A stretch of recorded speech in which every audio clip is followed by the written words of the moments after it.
ದೆಹಲಿಯ ಘಟನೆ ನಡೆದ ನಂತರದಲ್ಲಿ ಈಗ ಪೊಲೀಸರು ಕಾರ್ಯಾಚರಣೆಯನ್ನ ನಡೆಸೋದಕ್ಕೆ ಶುರು ಮಾಡಿದ್ದಾರೆ. ಜಮ್ಮು ಕಾಶ್ಮೀರದಲ್ಲಿ ಪೊಲೀಸರ ಮೆಗಾ ಕಾರ್ಯಾಚರಣೆ ಈಗ ಆರಂಭ ಆಗಿದೆ. ಕಡಿಮೆ ನಾಡಿನಲ್ಲಿ ಉಗ್ರರ ಬಿಲ ಬಗಿತಾ ಇದ್ದಾರೆ ಪೊಲೀಸರು. ಶೋಪಿಯಾನ್ನಲ್ಲಿ ಸರ್ಚ್ ಆಪರೇಷನ್ ಈಗ ಮುಂದುವರೆದಿದೆ.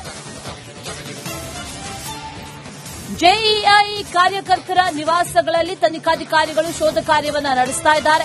ಡಾಕ್ಟರ್ ಹಮೀದ್ ಫಯಾಜ್, ಮೊಹಮ್ಮದ್ ಯೂಸುಫ್ ಮನೆಯಲ್ಲೂ ಕೂಡ ರೇಡ್. ಕಳೆದ 5 ದಿನಗಳಲ್ಲಿ 1400ಕ್ಕೂ ಹೆಚ್ಚು ಸ್ಥಳಗಳಲ್ಲಿ ಶೋಧ ಕಾರ್ಯವನ್ನ ನಡೆಸಲಾಗ್ತಾ ಇದೆ. 150ಕ್ಕೂ ಹೆಚ್ಚು ಜನರನ್ನ ವಶಕ್ಕೆ ಪಡೆದು ಪೊಲೀಸರು ಈಗ ತನಿಖೆಯನ್ನ ನಡೆಸ್ತಾ ಇದ್ದಾರೆ, ವಿಚಾರಣೆಯನ್ನ ನಡೆಸ್ತಾ ಇದ್ದಾರೆ. ಯಾರ ಮೇಲೆ ಅನುಮಾನಗಳಿದೆಯೋ ಅವರನ್ನ ವಿಚಾರಣೆಗೆ ಒಳಪಡಿಸಲಾಗ್ತಾ ಇದೆ. ಜೊತೆಗೆ ವಶಕ್ಕೂ ಕೂಡ ಈಗ ಪಡೆದಿದ್ದಾರೆ ಅನ್ನುವಂತ ಮಾಹಿತಿ. ಡೀಟೇಲ್ಸ್ ಅನ್ನ ಕೊಡ್ತಾರೆ ನಮ್ಮ ಪ್ರತಿನಿಧಿ ರಂಜಿತ್ ಶ್ರೀಯಾರ್. ನೇರ ಸಂಪರ್ಕದಲ್ಲಿ ಜಾಯಿನ್ ಆಗಿದ್ದಾರೆ. ರಂಜಿತ್, ಕಳೆದ 5 ದಿನಗಳಿಂದ ಅಥವಾ ಕಳೆದ ಅನೇಕ ದಿನಗಳಿಂದಲೂ ಕೂಡ ಇದೇ ರೀತಿ ಕೂಂಬಿಂಗ್ ಕಾರ್ಯಾಚರಣೆಗಳು ಬಹಳ ವರ್ಷಗಳಿಂದ ನಡೀತಾ ಇದೆ. ಅದೆಷ್ಟು ಬಾರಿ ಈ ಉಗ್ರ ಚಟುವಟಿಕೆಗಳನ್ನ ಕಂಟ್ರೋಲ್ ಮಾಡಬೇಕು ಅಂತ ಅನ್ಕೊಂಡ್ರೂ ಕೂಡ ಅದು ಸಾಧ್ಯ ಆಗ್ತಾ ಇಲ್ಲ. ಮತ್ತೆ ಇಂಥ ಒಂದಷ್ಟು ಕ್ರಿಮಿಗಳು ಹುಟ್ಟುಕೊಳ್ತಾ ಇದೆ. ದೆಹಲಿಯಲ್ಲಿ ಸ್ಫೋಟದ ಬಳಿಕ ಈಗ ಮತ್ತಷ್ಟು ಹೈ ಅಲರ್ಟ್. ಸೋಪೋರ್ನಲ್ಲಿ ಪೊಲೀಸ್ ಭದ್ರತೆ ಹೆಚ್ಚಿಸಲಾಗಿದೆ. ಹೆಜ್ಜೆಗೂ ಕೂಡ ಹೈ ಅಲರ್ಟ್ ಆಗಿದ್ದಾರೆ ಪೊಲೀಸರು. ರೈಲ್ವೆ ನಿಲ್ದಾಣ ಆಗಿರಬಹುದು, ಮುಖ್ಯ ರಸ್ತೆಗಳಾಗಿರಬಹುದು, ಎಲ್ಲಾ ಕಡೆಗಳಲ್ಲೂ ಕೂಡ ಎಲ್ಲಾ ವಾಹನಗಳ ಪರಿಶೀಲನೆ ಮಾಡಲಾಗ್ತಾ ಇದೆ. ಅನುಮಾನಾಸ್ಪದ ವ್ಯಕ್ತಿಗಳ ವಿಚಾರಣೆ ನಡೆಸಲಾಗ್ತಾ ಇದೆ. ಪೊಲೀಸ್ ಹಾಗೂ ಸಿಆರ್ಪಿಎಫ್ ತಂಡದಿಂದ ಎಲ್ಲಾ ಕಡೆಗಳಲ್ಲೂ ಹೆಜ್ಜೆಗೂ ಭದ್ರತೆ. ಅಲ್ಲಿ ನೋಡಿ, ಯಾರೇ ಓಡಾಡ್ತಾ ಇದ್ರು ಕೂಡ ಅವರ ಐಡಿ ಕಾರ್ಡ್ ಅನ್ನ ಪರಿಶೀಲನೆ ಮಾಡ್ತಾರೆ.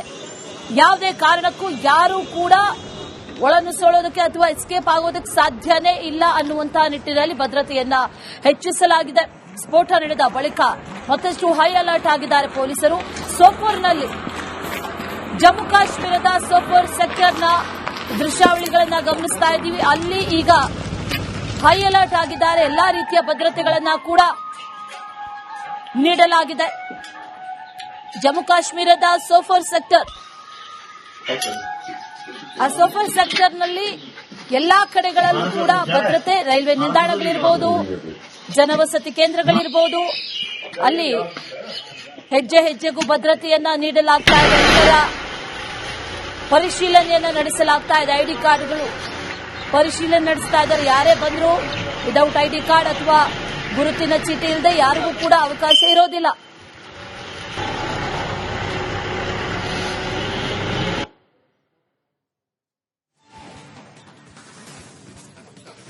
ಪೊಲೀಸ್ ಭದ್ರತೆ ಈಗ ಹೆಚ್ಚಿಸಿದ್ದಾರೆ. ಈ ದೆಹಲಿ ಬ್ಲಾಸ್ಟ್ನ ನಂತರದಲ್ಲಿ ಮತ್ತಷ್ಟು ಪೊಲೀಸ್ ಭದ್ರತೆಯನ್ನ ಹೆಚ್ಚಿರೋದು. ಸಾಮಾನ್ಯವಾಗಿ ಈ ಪ್ರದೇಶಗಳೆಲ್ಲವೂ ಕೂಡ ಬಹಳ ಸೂಕ್ಷ್ಮ ಪ್ರದೇಶಗಳು.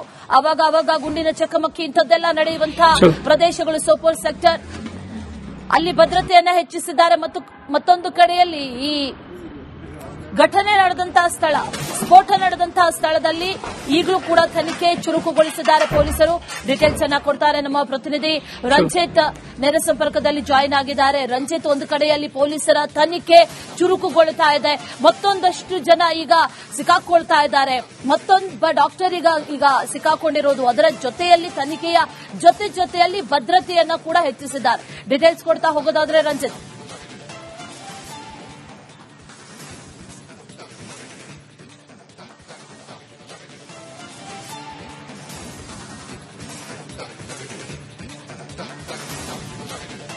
ಖಂಡಿತ ಅಶ್ವಿನಿ, ನೋಡಿ, ಈ ಕೆಂಪುಕೋಟೆಯ ಮುಂದೆ ಸಂಭವಿಸಿರುವಂತಹ ಬಾಂಬ್ ಬ್ಲಾಸ್ಟ್ ಇದೆಯಲ್ಲ, ಇದರ ಸಂಚು ಬೇರೆ ಬೇರೆ ರಾಜ್ಯಗಳಲ್ಲೂ ಕೂಡ ಆಗಿತ್ತು ಅನ್ನುವಂತ ವಿಚಾರ ಈಗ ಸಸ್ಪೆನ್ಸ್ ಆಗಿ ಏನೂ ಉಳಿದಿಲ್ಲ. ಒಂದು ಹರಿಯಾಣ, ಮತ್ತೊಂದು ದೆಹಲಿ, ಮತ್ತೆ ಕಾಶ್ಮೀರ ಸೇರಿದಂತೆ ಉತ್ತರ ಪ್ರದೇಶದಲ್ಲೂ ಕೂಡ ಇವರು ಸಂಚು ಮಾಡಿದ್ರು ಅನ್ನುವಂತ ವಿಚಾರ ಈಗ ಬಯಲಾಗಿದೆ. ಬಹಳ ಗಂಭೀರವಾಗಿ ಪರಿಗಣಿಸಬೇಕಾದ ವಿಚಾರ ಅಂತ ಹೇಳಿದ್ರೆ ವೈಟ್ ಕಾಲರ್ ಟೆರರಿಸಂ ಇದರಲ್ಲಿ ಆಕ್ಟಿವ್ ಆಗಿರೋದ್ರ ಬಗ್ಗೆ ಬಹಳ ಕ್ಲಿಯರ್ ಆಗಿ ಗೊತ್ತಾಗಿದೆ. ಈಗ ಕಾಶ್ಮೀರದ ಶ್ರೀನಗರದ HSMS ಆಸ್ಪತ್ರೆಯಲ್ಲಿ ವೈದ್ಯ ತಜ್ಮುಲ್ ಮಲ್ಲಿಕ್ ಅಂತ ಹೇಳಿ ಆತ ಮತ್ತೆ ಉಮರ್ ನಬಿ ಈತನೂ ಕೂಡ ಸಂಪರ್ಕದಲ್ಲಿದ್ರು ಅನ್ನುವಂತ ಮಾಹಿತಿ ಈಗ ಬಯಲಾಗಿದೆ. ಆ ನಿಟ್ಟಿನಲ್ಲಿ ಆತನನ್ನ ವಶಕ್ಕೆ ಪಡೆದುಕೊಂಡು ಆತನ ವಿಚಾರಣೆ ಮಾಡ್ತಾ ಇದ್ದಾರೆ. ಆತನ ಲ್ಯಾಬ್ ಸೇರಿದಂತೆ ಆತ ಬಳಸ್ತಾ ಇದ್ದಂತ ಲಾಕರ್ ಮತ್ತೆಲ್ಲವನ್ನು ಕೂಡ ವಿಚಾರಣೆ ಅಲ್ಲಿ ಈಗ ನಡೀತಾ ಇದೆ. ಮತ್ತೊಂದು ಕಡೆಯಲ್ಲಿ ನೀವೇ ಹೇಳಿದಂಗೆ ಜಮ್ಮು ಮತ್ತು ಕಾಶ್ಮೀರದ ಕೆಲವು ಆಯಕಟ್ಟಿನ ಜಾಗಗಳಲ್ಲಿ ಅಲ್ಲಲ್ಲಿ ಕೂಂಬಿಂಗ್ ಕಾರ್ಯಾಚರಣೆ ಮತ್ತೆ ಮಿಲಿಟೆಂಟ್ ಆಪರೇಷನ್ಗಳು ನಿರಂತರವಾಗಿ ನಡೀತಾ ಇರುತ್ತೆ. ಜಮ್ಮು ಕಾಶ್ಮೀರ ಪೊಲೀಸರು ಮತ್ತೆ ಮಿಲಿಟರಿ ಇದೆಯಲ್ಲ ಅಲ್ಲಿ ಜೊತೆಯಾಗಿ ಸೇರಿಕೊಂಡು ಕಾರ್ಯಾಚರಣೆಯನ್ನ ಮಾಡ್ತಾ ಇದ್ದಾರೆ. ನೀವು ಹೇಳಿದಂಗೆ ಸೋಪೂರ್ ಸೆಕ್ಟರ್ ಈ ಭಾಗದಲ್ಲೆಲ್ಲ ಈಗ ಚೆಕಿಂಗ್ ಅನ್ನ ಹೆಚ್ಚುಗೊಳಿಸಿದ್ದಾರೆ. ಯಾಕಂತ ಹೇಳಿದ್ರೆ ಎಲ್ಲದಕ್ಕೂ ಕೂಡ ಎಲ್ಲೇ ಭಯೋತ್ಪಾದನಾ ಚಟುವಟಿಕೆ ಆದ್ರೂ ಕೂಡ ಅಲ್ಲಿ ಹೆಸರು ಕೇಳಿ ಬರೋದು ಕಾಶ್ಮೀರ ಮತ್ತೆ ಜಮ್ಮುವಿನ ಹೆಸರು ಕೇಳಿ ಬರುತ್ತೆ. ಈ ಹಿನ್ನೆಲೆಯಲ್ಲಿ ಕಾರ್ಯಾಚರಣೆಯನ್ನ ಈಗ ಇನ್ನಷ್ಟು ಹೆಚ್ಚಿಕೆಗೊಳಿಸಿದ್ದಾರೆ. ಸದ್ಯಕ್ಕೆ ಆ ಭಾಗದಲ್ಲಿ ಚೆಕಿಂಗ್ ಎಲ್ಲ ಈಗ ಮಾಡ್ತಾ ಇದ್ದಾರೆ ಅನ್ನುವಂತ ಮಾಹಿತಿ ಲಭ್ಯ ಆಗಿದೆ. ಈ ಉಮರ್ ನಬಿ ಅನ್ನುವಂತ ಈ ಭಯೋತ್ಪಾದಕ ಏನಿದಾನಲ್ಲ, ಈತನ ಊರು ಪುಲ್ವಾಮಾ ಅನ್ನೋದು. ಪುಲ್ವಾಮಾದ ಆತನ ತಾಂಡ ಏನಿತ್ತು ಅಲ್ಲೆಲ್ಲವೂ ಕೂಡ ಈಗ ಪರಿಶೀಲನೆಯನ್ನ ಮಾಡ್ತಾ ಇದ್ದಾರೆ. ಮತ್ತೆ ಬರುವ ಹೋಗುವ ಜನರ ಮೇಲೆ ಕಣ್ಣಿಟ್ಟಿದ್ದಾರೆ. ಯಾರು ಅನುಮಾನಾಸ್ಪದವಾಗಿ ಓಡಾಡ್ತಾ ಇದ್ದಾರೆ ಅವರನ್ನ ಚೆಕ್ ಮಾಡಿ ಅಲ್ಲಿ ಸಿಆರ್ಪಿಎಫ್ ಸೇರಿದಂತೆ ಜಮ್ಮು ಕಾಶ್ಮೀರದ ಜೆಎಂಡ್ಕೆ ಪೊಲೀಸರು ಸೇರಿದಂತೆ ಭದ್ರತಾ ಸಿಬ್ಬಂದಿಗಳು ಹೈ ಅಲರ್ಟ್ ನಲ್ಲಿ ಇದ್ದಾರೆ.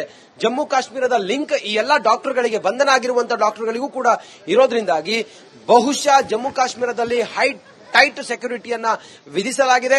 ಇವತ್ತು ಪ್ರಧಾನಿ ನರೇಂದ್ರ ಮೋದಿ ಅವರ ನೇತೃತ್ವದಲ್ಲಿ ಮೀಟಿಂಗ್ ಕೂಡ ಸಿಸಿಎಸ್ ಮೀಟಿಂಗ್ ಕೂಡ ಇರೋದ್ರಿಂದಾಗಿ ಬಹುಶಃ ಎಲ್ಲಾ ರೀತಿಯಲ್ಲೂ ಕೂಡ ಅಲರ್ಟ್ ನಲ್ಲಿ ಇರೋದಕ್ಕೆ ಸೂಚನೆಯನ್ನು ಕೊಡಲಾಗಿದೆ. ಯಾವುದೇ ಕ್ಷಣದಲ್ಲಿ ಬೇಕಾದ್ರೂ ಆ ಭಾಗದಲ್ಲಿ ಉಗ್ರ ಸಂಘಟನೆಗಳೇನಿದಾವಲ್ಲ ಅವರ ವಿರುದ್ಧ ನಮ್ಮ ಹೋರಾಟ ನಡೆಯಬಹುದು. ನಿರಂತರವಾಗಿ ಗಮನಿಸ್ತಾ ಇದ್ರೆ ಜಮ್ಮು ಮತ್ತು ಕಾಶ್ಮೀರದಲ್ಲಿ ಭಯೋತ್ಪಾದನಾ ನಿಗ್ರಹ ಚಟುವಟಿಕೆ ಇತ್ತೀಚಿನ ಒಂದು ವಾರದಲ್ಲಿ ನಡೀತಾನೆ ಇತ್ತು. ಈ ಉಮರ್ ನಬಿ ಏನಿದ್ದಾರೆ ಹಾಗೆ ಮುಜಾಫಿರ್ ಏನಿದ್ದಾನೆ ಈತ ದೇಶ ವಿರೋಧಿ ಈ ಚಟುವಟಿಕೆಯಲ್ಲಿ ಭಾಗಿಯಾಗಿದ್ದ ಅನ್ನುವಂತ ಅನುಮಾನ ಜೆಎಂಡ್ಕೆ ಪೊಲೀಸರಿಗೆ ಇತ್ತು. ಆ ನಂತರ ಆತನನ್ನ ಮುಜಾಫಿರ್ ಅಲಿಯಾಸ್ ಮುಜೈದ್ ಏನಿದಾರಲ್ಲ ಆತನನ್ನ ಬಂಧನ ಮಾಡ್ತಾರೆ. ಯಾಕಂತ ಹೇಳಿದ್ರೆ ಆತ ಹಾಕಿರುವಂತ ಕೆಲವು ಪೋಸ್ಟ್ಗಳಾಗಿರ್ಬೋದು ಮತ್ತೆ ಆತ ಕೆಲವು ಸಾಮಾಜಿಕ ಜಾಲತಾಣದಲ್ಲಿ ದೆಹಲಿಯ ಘಟನೆ ನಡೆದ ನಂತರದಲ್ಲಿ ಈಗ ಪೊಲೀಸರು ಕಾರ್ಯಾಚರಣೆಯನ್ನ ನಡೆಸೋದಕ್ಕೆ ಶುರು ಮಾಡಿದ್ದಾರೆ. ಜಮ್ಮು ಕಾಶ್ಮೀರದಲ್ಲಿ ಪೊಲೀಸರ ಮೆಗಾ ಕಾರ್ಯಾಚರಣೆ ಈಗ ಆರಂಭ ಆಗಿದೆ. ಕಡಿಮೆ ನಾಡಿನಲ್ಲಿ ಉಗ್ರರ ಬಿಲ ಬಗಿತಾ ಇದ್ದಾರೆ ಪೊಲೀಸರು. ಶೋಪಿಯಾನ್ನಲ್ಲಿ ಸರ್ಚ್ ಆಪರೇಷನ್ ಈಗ ಮುಂದುವರೆದಿದೆ. ಜೆಇಐ ಕಾರ್ಯಕರ್ತರ ನಿವಾಸಗಳಲ್ಲಿ ತನಿಖಾಧಿಕಾರಿಗಳು ಶೋಧ ಕಾರ್ಯವನ್ನು ನಡೆಸ್ತಾ ಇದ್ದಾರೆ. ಡಾಕ್ಟರ್ ಹಮೀದ್ ಫಯಾಜ್, ಮೊಹಮ್ಮದ್ ಯೂಸುಫ್ ಮನೆಯಲ್ಲೂ ಕೂಡ ರೇಡ್. ಕಳೆದ 5 ದಿನಗಳಲ್ಲಿ 1400ಕ್ಕೂ ಹೆಚ್ಚು ಸ್ಥಳಗಳಲ್ಲಿ ಶೋಧ ಕಾರ್ಯವನ್ನ ನಡೆಸಲಾಗ್ತಾ ಇದೆ. 150ಕ್ಕೂ ಹೆಚ್ಚು ಜನರನ್ನ ವಶಕ್ಕೆ ಪಡೆದು ಪೊಲೀಸರು ಈಗ ತನಿಖೆಯನ್ನ ನಡೆಸ್ತಾ ಇದ್ದಾರೆ, ವಿಚಾರಣೆಯನ್ನ ನಡೆಸ್ತಾ ಇದ್ದಾರೆ. ಯಾರ ಮೇಲೆ ಅನುಮಾನಗಳಿದೆಯೋ ಅವರನ್ನ ವಿಚಾರಣೆಗೆ ಒಳಪಡಿಸಲಾಗ್ತಾ ಇದೆ. ಜೊತೆಗೆ ವಶಕ್ಕೂ ಕೂಡ ಈಗ ಪಡೆದಿದ್ದಾರೆ ಅನ್ನುವಂತ ಮಾಹಿತಿ ಡೀಟೇಲ್ಸ್ ಅನ್ನ ಕೊಡ್ತಾರೆ ನಮ್ಮ ಪ್ರತಿನಿಧಿ ರಂಜಿತ್ ಶ್ರೀಯಾರ್. ನೇರ ಸಂಪರ್ಕದಲ್ಲಿ ಜಾಯಿನ್ ಆಗಿದ್ದಾರೆ. ರಂಜಿತ್, ಕಳೆದ 5 ದಿನಗಳಿಂದ ಅಥವಾ ಕಳೆದ ಅನೇಕ ದಿನಗಳಿಂದಲೂ ಕೂಡ ಇದೇ ರೀತಿ ಕೂಂಬಿಂಗ್ ಕಾರ್ಯಾಚರಣೆಗಳು ಬಹಳ ವರ್ಷಗಳಿಂದ ನಡೀತಾ ಇದೆ. ಅದೆಷ್ಟು ಬಾರಿ ಈ ಉಗ್ರ ಚಟುವಟಿಕೆಗಳನ್ನ ಕಂಟ್ರೋಲ್ ಮಾಡಬೇಕು ಅಂತ ಅನ್ಕೊಂಡ್ರೂ ಕೂಡ ಅದು ಸಾಧ್ಯ ಆಗ್ತಾ ಇಲ್ಲ. ಮತ್ತೆ ಇಂಥ ಒಂದಷ್ಟು ಕ್ರಿಮಿಗಳು ಹುಟ್ಟುಕೊಳ್ತಾ ಇದೆ. ದೆಹಲಿಯಲ್ಲಿ ಸ್ಫೋಟದ ಬಳಿಕ ಈಗ ಮತ್ತಷ್ಟು ಹೈ ಅಲರ್ಟ್.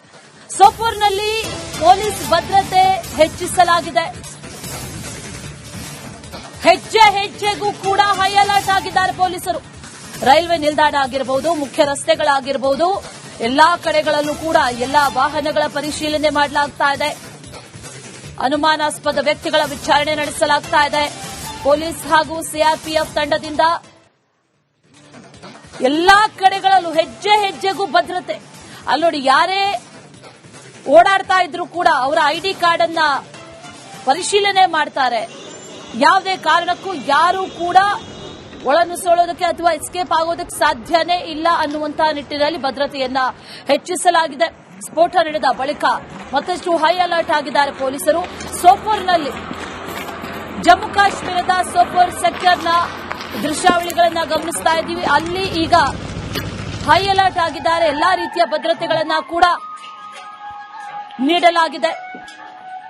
ಜಮ್ಮು ಕಾಶ್ಮೀರದ ಸೋಪೋರ್ ಸೆಕ್ಟರ್,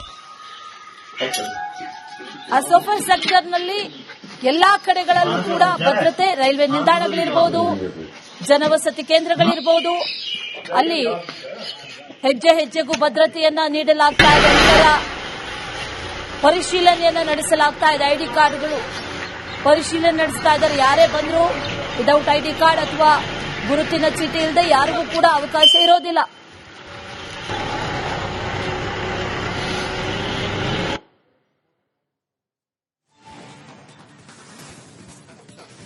ಪೊಲೀಸ್ ಭದ್ರತೆ ಈಗ ಹೆಚ್ಚಿಸಿದ್ದಾರೆ. ಈ ದೆಹಲಿ ಬ್ಲಾಸ್ಟ್ನ ನಂತರದಲ್ಲಿ ಮತ್ತಷ್ಟು ಪೊಲೀಸ್ ಭದ್ರತೆಯನ್ನ ಹೆಚ್ಚಿರೋದು. ಸಾಮಾನ್ಯವಾಗಿ ಈ ಪ್ರದೇಶಗಳೆಲ್ಲವೂ ಕೂಡ ಬಹಳ ಸೂಕ್ಷ್ಮ ಪ್ರದೇಶಗಳು, ಅವಾಗ ಗುಂಡಿನ ಚಕಮಕಿ ಇಂಥದ್ದೆಲ್ಲ ನಡೆಯುವಂತಹ ಪ್ರದೇಶಗಳು. ಸೋಪೋರ್ ಸೆಕ್ಟರ್ ಅಲ್ಲಿ ಭದ್ರತೆಯನ್ನ ಹೆಚ್ಚಿಸಿದ್ದಾರೆ.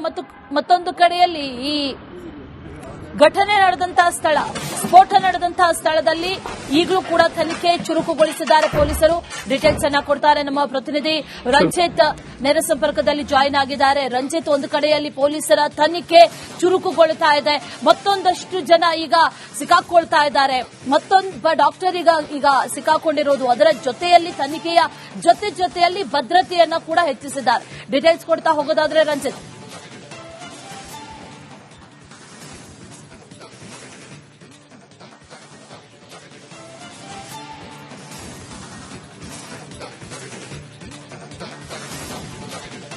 ಖಂಡಿತ ಅಶ್ವಿನಿ, ನೋಡಿ, ಈ ಕೆಂಪುಕೋಟೆಯ ಮುಂದೆ ಸಂಭವಿಸಿರುವಂತಹ ಬಾಂಬ್ ಬ್ಲಾಸ್ಟ್ ಇದೆಯಲ್ಲ, ಇದರ ಸಂಚು ಬೇರೆ ಬೇರೆ ರಾಜ್ಯಗಳಲ್ಲೂ ಕೂಡ ಆಗಿತ್ತು ಅನ್ನುವಂತ ವಿಚಾರ ಈಗ ಸಸ್ಪೆನ್ಸ್ ಆಗಿ ಏನೂ ಉಳಿದಿಲ್ಲ.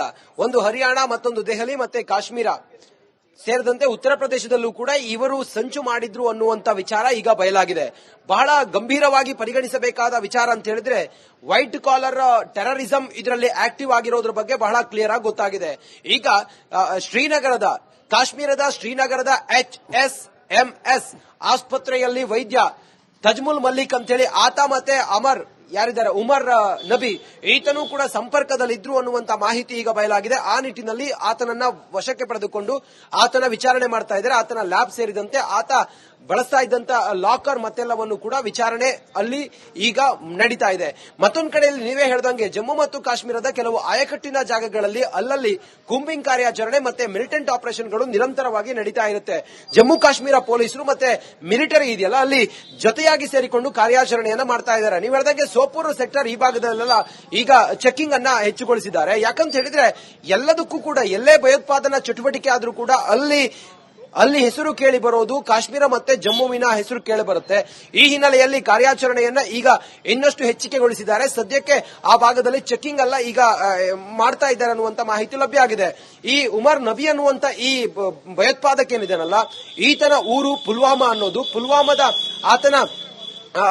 ಆತನ ತಾಂಡ ಏನಿತ್ತು ಅಲ್ಲೆಲ್ಲವೂ ಕೂಡ ಈಗ ಪರಿಶೀಲನೆಯನ್ನ ಮಾಡ್ತಾ ಇದ್ದಾರೆ. ಮತ್ತೆ ಬರುವ ಹೋಗುವ ಜನರ ಮೇಲೆ ಕಣ್ಣಿಟ್ಟಿದ್ದಾರೆ. ಯಾರು ಅನುಮಾನಾಸ್ಪದವಾಗಿ ಓಡಾಡ್ತಾ ಇದ್ದಾರೆ ಅವರನ್ನ ಚೆಕ್ ಮಾಡಿ ಅಲ್ಲಿ ಸಿಆರ್ಪಿಎಫ್ ಸೇರಿದಂತೆ ಜಮ್ಮು ಕಾಶ್ಮೀರದ JNK ಪೊಲೀಸರು ಸೇರಿದಂತೆ ಭದ್ರತಾ ಸಿಬ್ಬಂದಿಗಳು ಹೈ ಅಲರ್ಟ್ ನಲ್ಲಿ ಇದ್ದಾರೆ. ಜಮ್ಮು ಕಾಶ್ಮೀರದ ಲಿಂಕ್ ಈ ಎಲ್ಲಾ ಡಾಕ್ಟರ್ಗಳಿಗೆ, ಬಂಧನ ಆಗಿರುವಂತಹ ಡಾಕ್ಟರ್ಗಳಿಗೂ ಕೂಡ ಇರೋದ್ರಿಂದಾಗಿ ಬಹುಶಃ ಜಮ್ಮು ಕಾಶ್ಮೀರದಲ್ಲಿ ಟೈಟ್ ಸೆಕ್ಯೂರಿಟಿಯನ್ನ ವಿಧಿಸಲಾಗಿದೆ. ಇವತ್ತು ಪ್ರಧಾನಿ ನರೇಂದ್ರ ಮೋದಿ ಅವರ ನೇತೃತ್ವದಲ್ಲಿ ಮೀಟಿಂಗ್ ಕೂಡ CCS ಮೀಟಿಂಗ್ ಕೂಡ ಇರೋದ್ರಿಂದಾಗಿ ಬಹುಶಃ ಎಲ್ಲಾ ರೀತಿಯಲ್ಲೂ ಕೂಡ ಅಲರ್ಟ್ ನಲ್ಲಿ ಇರೋದಕ್ಕೆ ಸೂಚನೆಯನ್ನು ಕೊಡಲಾಗಿದೆ. ಯಾವುದೇ ಕ್ಷಣದಲ್ಲಿ ಬೇಕಾದ್ರೂ ಆ ಭಾಗದಲ್ಲಿ ಉಗ್ರ ಸಂಘಟನೆಗಳೇನಿದಾವಲ್ಲ ಅವರ ವಿರುದ್ಧ ನಮ್ಮ ಹೋರಾಟ ನಡೆಯಬಹುದು. ನಿರಂತರವಾಗಿ ಗಮನಿಸ್ತಾ ಇದ್ರೆ ಜಮ್ಮು ಮತ್ತು ಕಾಶ್ಮೀರದಲ್ಲಿ ಭಯೋತ್ಪಾದನಾ ನಿಗ್ರಹ ಚಟುವಟಿಕೆ ಇತ್ತೀಚಿನ ಒಂದು ವಾರದಲ್ಲಿ ನಡೀತಾನೆ ಇತ್ತು. ಈ ಉಮರ್ ನಬಿ ಏನಿದ್ದಾರೆ, ಹಾಗೆ ಮುಜಾಫಿರ್ ಏನಿದ್ದಾನೆ, ಈತ ದೇಶ ವಿರೋಧಿ ಈ ಚಟುವಟಿಕೆಯಲ್ಲಿ ಭಾಗಿಯಾಗಿದ್ದ ಅನ್ನುವಂತ ಅನುಮಾನ JNK ಪೊಲೀಸರಿಗೆ ಇತ್ತು. ಆ ನಂತರ ಆತನನ್ನ ಮುಜಾಫಿರ್ ಅಲಿಯಾಸ್ ಮುಜೈದ್ ಏನಿದಾರಲ್ಲ ಆತನನ್ನ ಬಂಧನ ಮಾಡ್ತಾರೆ. ಯಾಕಂತ ಹೇಳಿದ್ರೆ ಆತ ಹಾಕಿರುವಂತ ಕೆಲವು ಪೋಸ್ಟ್ಗಳಾಗಿರ್ಬೋದು, ಮತ್ತೆ ಆತ ಕೆಲವು ಸಾಮಾಜಿಕ ಜಾಲತಾಣದಲ್ಲಿ ಸಂಪರ್ಕ ಮಾಡಿ.